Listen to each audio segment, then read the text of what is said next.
Hi, everyone, and welcome to another episode of Arthritis at Home, which is hosted by arthritis consumer experts.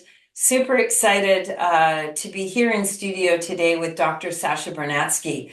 We're going to talk to you today about all things lupus. Dr. Bernatsky, thank you so much for coming in. I'm going to just tell the audience a little bit about you, and then we'll dive right in.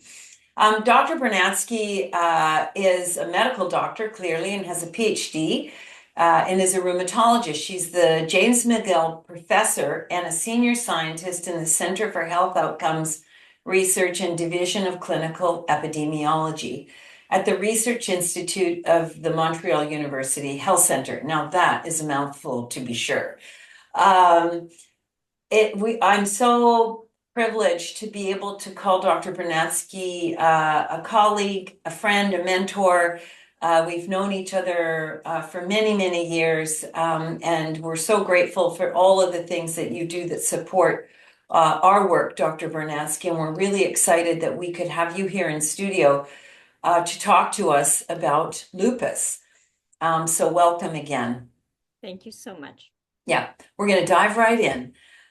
So first of all, this is people in our audience, Dr. Bernatsky, as you know, are largely people who are living with a type of arthritis. We have many, many people who are members of our organization and part of the community writ large that have lupus.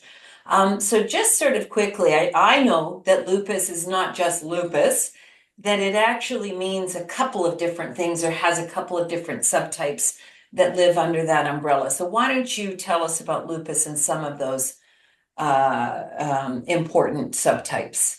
Sure. So systemic erythematosus, or SLE, or lupus, does include a number of different conditions. So the truth of the matter is, this is one of the, we say, prototypes, like that classic autoimmune rheumatic disease that can affect any organ.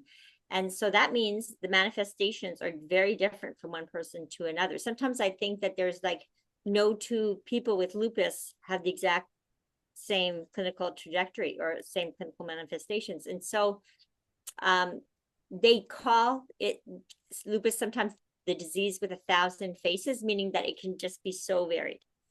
But some of the more common types of involvement, so it can affect any organ.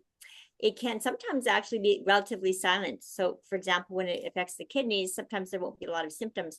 That's actually one of the more important types of involvement, because, as well, we can talk about this shortly, but the kidney involvement can end up with, cause some permanent damage, which we want to avoid. So the overall picture of lupus is that there's an immune system that, instead of just fighting off infections like it's supposed to, it becomes active against various organs in the body. And so then this means we have to control the immune system with medications to prevent inflammation in the organ and prevent damage, because once there's damage, then you can't reverse that often. Let me ask you a quick question. I'll interject here. So when you say it's silent, which obviously is, you go, well, then how do I know I have it? How does a person discover, or what is it that they experience early on if it's silent? Good question. Okay. Yeah. So a lot of times there are actually really noticeable signs and symptoms. So things like rash, there's many different forms of the rash, which obviously is visible. Arthritis, which looks a little bit like rheumatoid arthritis, so swollen joints, lots of pain. And then sometimes there's an involvement where there's a bit of inflammation around the heart or around the lungs, and then you have some chest pain with that. So these kind of examples, which are relatively common in the whole setting of lupus, they have the symptoms, they have the signs. Sometimes you'll have those plus kidney involvement, and so then it's by checking in the labs that you'll pick up the kidney involvement. But we do have some patients who their only presenting organ is kidney, and you don't necessarily have symptoms right at the start, so then it might be incidentally found on some blood work that needs followed up on. So okay. So that's SLE, you were saying. Yeah. And what about a type called lupus nephritis? Excellent question. So Yeah. that's where the kidneys are involved. So the kidneys are inflamed, and it's super important to control the inflammation with medications, because if not, then the inflammation can damage the kidney to the point where it no longer functions. And in some jurisdictions, like in the United States, kidney failure, a relatively common cause of kidney failure in young women is actually systemic lupus. A common need for dialysis Wow. is yeah, it is a wow, Yeah. um, something to consider. So And are young women the type of people, is that sort of the general profile? I excellent. know men get it, but predominantly it's young women. So yeah, exactly 90% of the women, 90% of patients with lupus are women, Yeah. but men can get it any age. People can get it from very young, like less than a year old, throughout childhood to and 80s, but most of it is within, we'll say, the reproductive years or the working force years. So between ages of the onset is often in the 20s, 30s, 40s, but it's a chronic disease. Yeah. We don't have a cure for it, so it continues on it, and that's important, isn't it? That it can occur in women in the reproductive years where you need, you know, there are consequences, right, when you're planning a family, and also you workforce age. You want to be out there, pursuing your education and your career. Right. So What kind of treatment, like how do you go about treating lupus, knowing now that it's very significant and serious disease and can lead to dire consequences if you don't treat it? mhm. So there are guidelines, and they kind of fall into what type of lupus a person has. So if we sometimes say it's relatively mild, if it's a bit of skin involvement, a bit of joint involvement that responds to first line agents very quickly. So that cornerstone is anti-malarials. It's a class of drugs. People might recognize the name hydroxychloroquine. Yeah. So that's the building block. And even the more severe patients will probably get that medication for the long term. But then we have to add, if there's not initial response to that, then we use prednisone, especially because when it's your joints, your skin, you want to try to get under control quickly. Even more so when it's the kidneys. So we'll use small doses of prednisone if it's needed for skin and joints, and larger doses if it's the kidney or other life-threatening organs.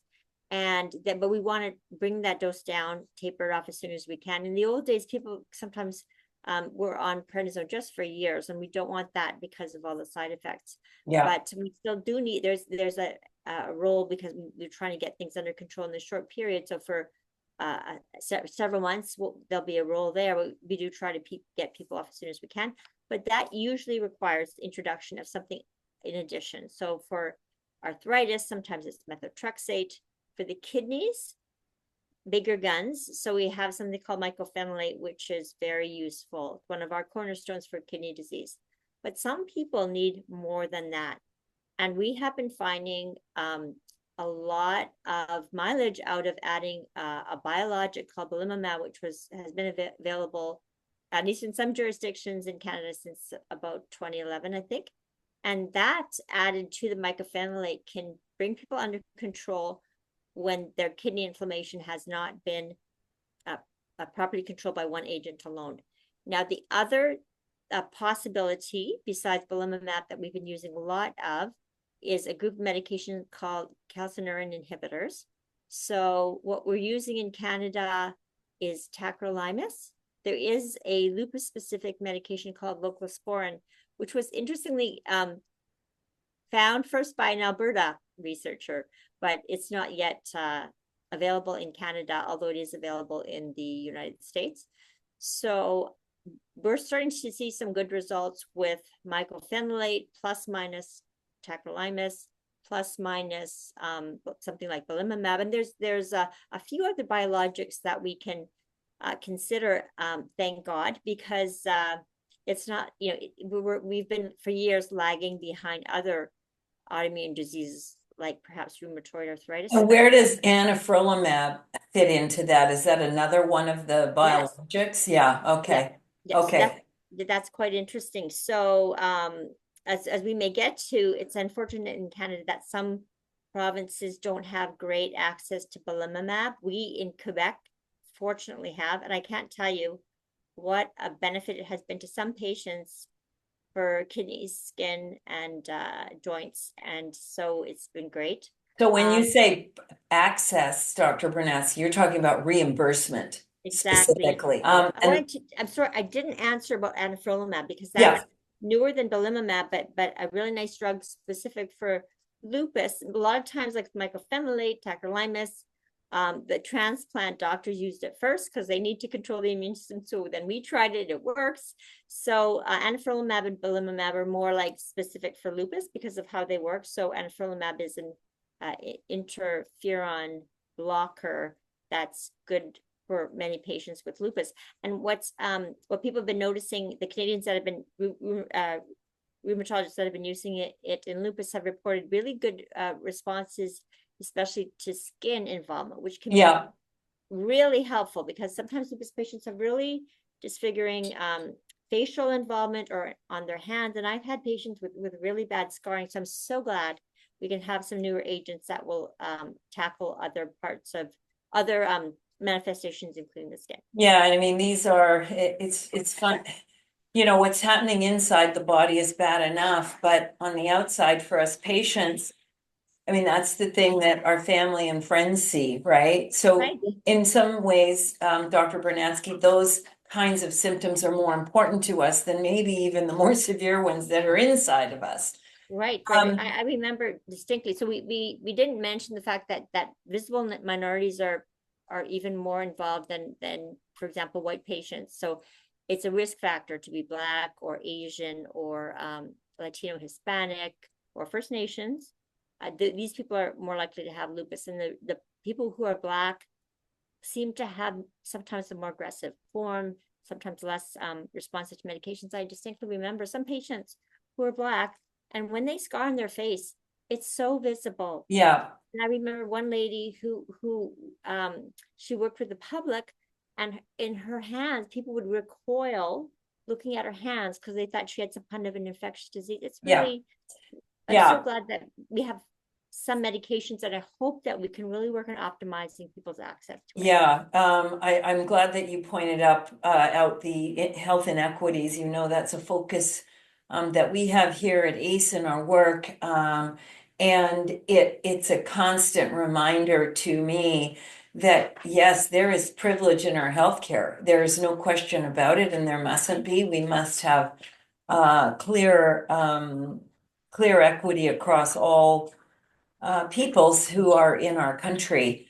Um, I want to come back to one thing and remind our audience members that here at ACE and Dr. Bernatsky, when we're doing our work together as research partners or as collaborators in advocacy, we use the sort of the generic name or the scientific name of the drug. At the end of this, Dr. Bernatsky will be giving people some resources to go to so they can read about them and understand what their brand name equivalent is, if you will. Also some information on additional information on lupus. I guess let's sort of wrap up with a conversation you and I have been having, and our whole senior team here at ACE has been having around these access issues. We sort of joined arms across the country, you with your colleagues who are leading lupus specialized programs in each province, in academia, in the clinical world, along with patient leadership, importantly, including Lupus Canada, who's our partner in advocacy. Lupus Canada held a couple of lobby days in Ottawa to raise awareness, to ask for increased research funding in this area. So I wanted to be able to mention those things, Dr. Bernatsky, and the fact that we're working, that we're having to work together to do advocacy work to try to get reimbursement for medicines that people with lupus just can't afford out of their back pocket of their jeans. You know, these are 15, 20,000 $25,000 a year medications, but what they do in terms of cost, your quality of life, but also your life. These are life-saving in so many ways, and yet they're not valued perhaps in the same way that a very much needed cancer therapy would be treated. So, equity not only across peoples, but across our medicine chests and chronic disease is so important. We'll put up more information as well, Dr. Bernatsky, around some of the things that our community is working on, like access to innovative treatments, therapeutic guidelines. You mentioned those earlier in our conversation. The Canadian Rheumatology Association, which I know you're very involved with, has established treatment guidelines, what patient-centered care means, access to support services, because people don't have to live their lives with lupus on their own. There is a thriving community out there. We've already talked about health equity, and of course, education and training doesn't just happen for professionals, it happens for consumers or patients as well. Is there anything you want to add in this discussion as we sort of wrap up, Dr. Bernatsky? If you had a room full of people with lupus sitting in front of you, which basically you do virtually at the moment, what would you say to them about living fully with lupus? So what I've seen over the years in treating people with lupus is that engagement is really important. So very young people who are diagnosed with lupus in their teens or early 20s, there's this temptation to just want to close your eyes and forget about it. I mean, that's true no matter how old you are. You don't want to have this condition, and it can be challenging, as you pointed out. But I've seen people engage and say, I'm gonna create winning conditions for myself. I'm gonna understand my treatment plan. I'm going to tell the doctor what I think is okay, like, the terms on which I think I'll be able to succeed. If I know that I'll have trouble taking medication 6 times a day, I'll try to work with my doctor, my pharmacist to figure out how I cannot end up forgetting medications, because we all forget medications. Anybody. So I think engagement on that setting is really important. I also find that it's important for people to figure out for them what they can add to it. So it can be, it's devastating to get a diagnosis of a chronic disease, but sometimes people will say, this is my chance to figure out what my life plan is going to be. And, this is my chance to maybe decide I'm going to take care of myself to the extent we can, because there's always demands upon us. But in terms of eating well and trying to exercise every day and trying to manage stress. So these are all very, very difficult, but I think it's a really good goal to include all those aspects. Well, I just want to thank you for bringing that team attitude, not just to our discussions here at ACE, but to our community at large, but very specifically to your patients. They're very lucky to have you as their physician. And I know how deeply you care about them and so many other things as well, like the environment, like access, reimbursement access, and on and on. So thank you so much, Dr. Bernatsky. Really appreciate your time, and we continue to be committed to you to fighting for the right things for people with lupus in Canada. Thank you so much. You've already done so much good, and it's a good feeling to know that you're working with us. Our arms are linked till we overcome all the challenges. Thank you again, and I hope you have a great rest of week. Thank you so much. Bye-bye. Yeah, bye.